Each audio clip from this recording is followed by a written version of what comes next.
Good morning. Thank you all for coming today and joining me as we kick off my official campaign announcement tour. I chose this location of our house here in Chillicothe because it represents unique symbology to me.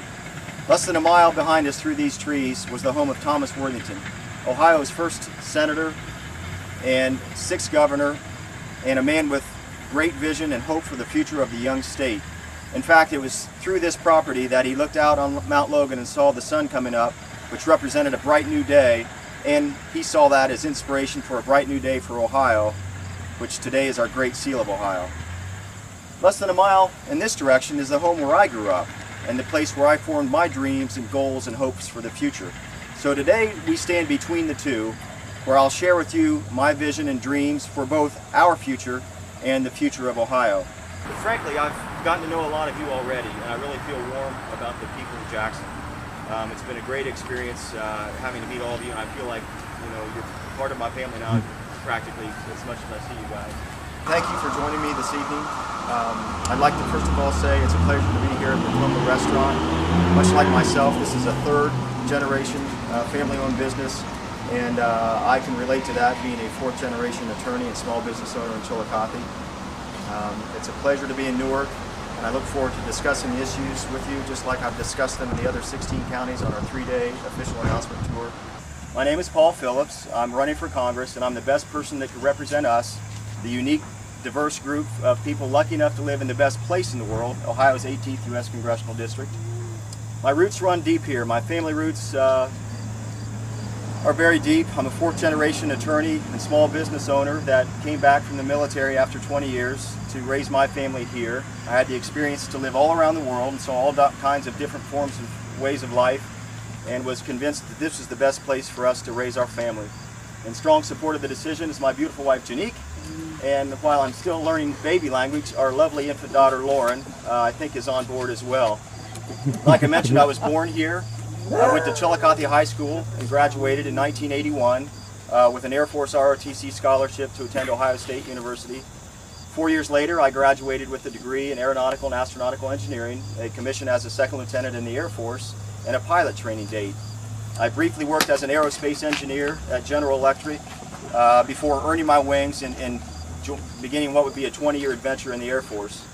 The highlights of my military career included winning the student-voted award of top B-1 instructor pilot at both the primary training base and the more advanced U.S. Air Force Weapons School. Additionally, in 1999, I served as our Chief of Plans for the Counterproliferation of Weapons of Mass Destruction at United States European Command, where I lived in Stuttgart, Germany. And then more recently, in 2004, I had the privilege as a Lieutenant Colonel to deploy in support of Operation Iraqi Freedom, where I served as our lead air strategist at the Combined Air Operations Center in the Middle East.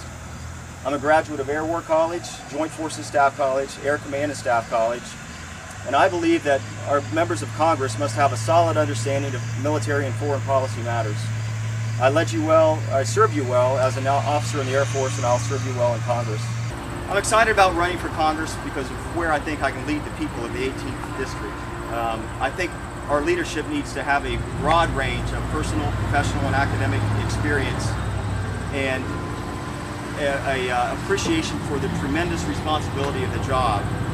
As a former nuclear bomber pilot who spent months in underground alert facilities, I understand responsibility, and I also understand the hard work and sacrifice leads to success.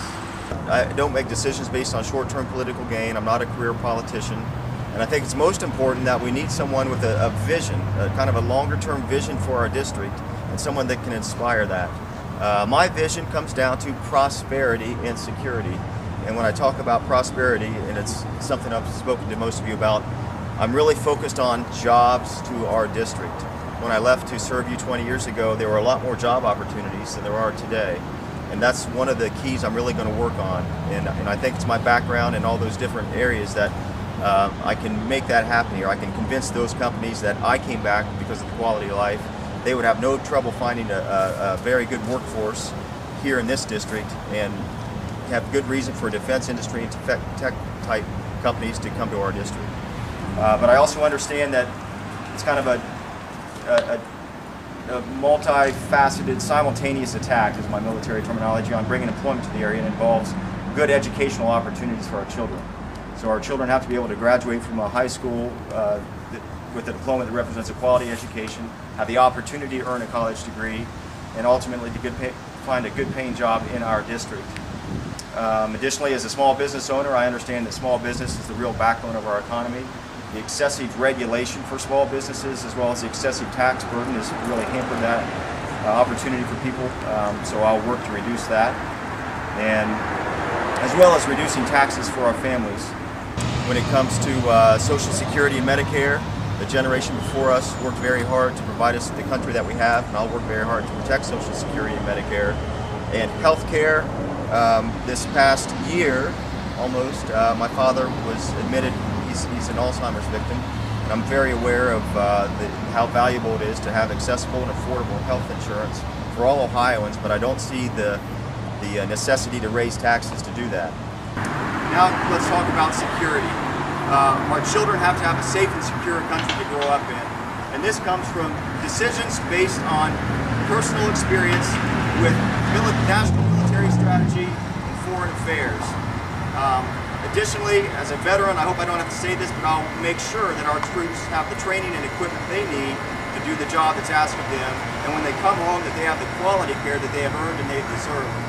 I think it's important at this time to say that as a proud member of the NRA, I will also stand up for our Second Amendment rights and border security. We have to stop illegal immigration. People that want to live in this country have to do so legally. I had a lot of exposure to the complexity of the border in Iraq with Syria, Iran, and Saudi Arabia, and the value of securing that border. Additionally, I've spent a lot of time along the Rio Grande at 600 knots and 200 feet, and where we train low level out there at the training base for the B-1, and I'm familiar with the broad expanse of geography we're talking about. So it's going to take the technology and complexity as well as force response times that I'm very comfortable with, but we have to stop illegal immigration. I don't support amnesty. We have to secure our borders. Thank you very much for coming out today to support my campaign kickoff.